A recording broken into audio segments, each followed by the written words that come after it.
আমি শ্রদ্ধাভরে স্মরণ করছি। জাতীয় সংসদ নির্বাচনে কুড়িগ্রাম ১ আসনে বিএনপির মনোনীত প্রার্থী সাইফুর রহমান রানার পক্ষে প্রতিনিধি সভা অনুষ্ঠিত হয়েছে। বৃহস্পতিবার দুপুরে নাগেশ্বরী উপজেলা বিএনপি ও পৌর বিএনপি সহ সকল অঙ্গ সংগঠনের উদ্যোগে এই প্রতিনিধি সভা অনুষ্ঠিত হয়।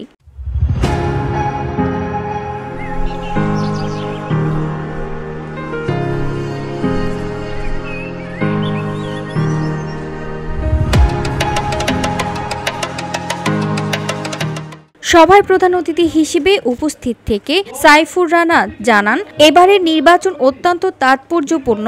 নির্বাচনে বিজয়ী হতে দলের সকল নেতাকর্মীকে ঐক্যবদ্ধ থেকে কাজ করার আহ্বান জানান। এবং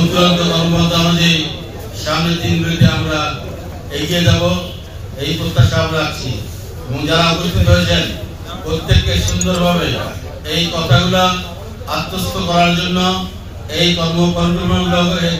নাগেশ্বরী উপজেলা বিএনপির সাবেক সভাপতি নূর নবী হক দোলালের সভাপতিত্বে এ সময় আরও বক্তব্য রাখেন কুড়িগ্রাম পৌরসভার সাবেক মেয়র আবু বক্কর সিদ্দিক, পৌর বিএনপির সদস্য সচিব আজিজুল হক, নাগেশ্বরী উপজেলা বিএনপির যুগ্ম আহ্বায়ক মকবুল হোসেন, বুরুঙ্গামারী উপজেলা বিএনপির সাবেক সভাপতি কাজী গোলাম মোস্তফা সহ অন্যান্যরা।